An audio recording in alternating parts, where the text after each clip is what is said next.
Senator Jake Anderegg, and welcome to the 2022 General Legislative Session.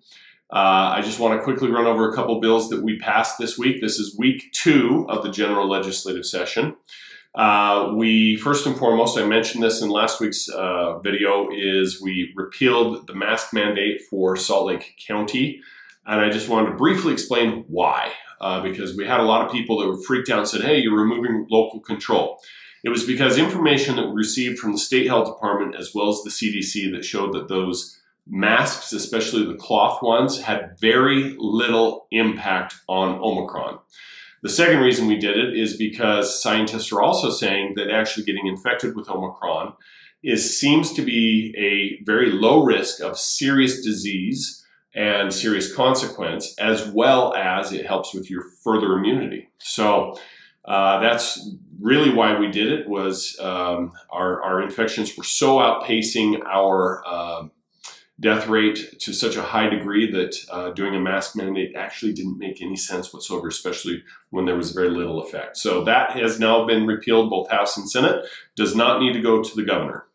Second thing, we passed out of committee Senator Lincoln Fillmore's Senate Bill 88, which is the digital licensing bill. We are already allowed to do this. This just simply makes it permanent. There is a lot of gainsaying about this bill, saying that it's going to be the means of creating Big Brother watching all the citizens.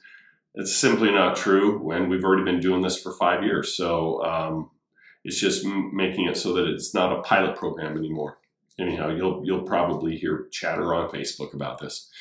The last bill that we passed was House Bill 183. This is the test to stay prohibition bill. It doesn't do away with them in all instances, but it simply says in-class instruction is much better than digital distance instruction.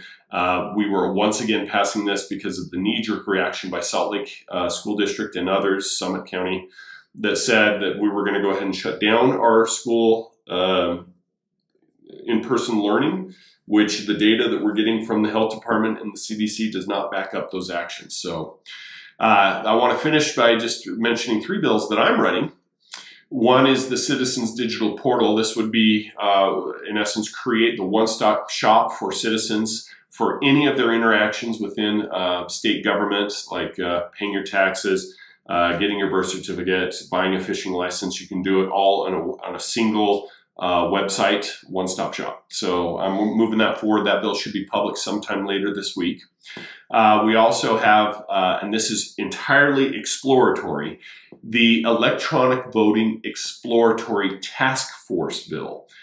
It's not that we're headed this way, but if we were to consider it, what would need to be put in place in order to safeguard our voters, our voter information, and to allow for greater accessibility for legal voting. So we're just looking into it. I'm not sure that we'll actually ever run a bill on that, but I wanted to see what would have to be done in order to do it.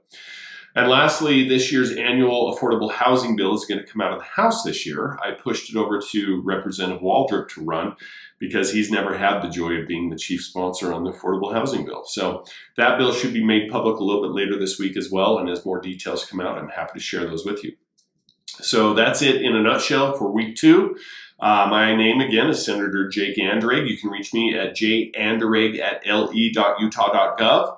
You can always follow me on Twitter at political_Jake or Facebook at Jacob Anderegg. You can always call me, 801-901-3580, and I look forward to hearing from you.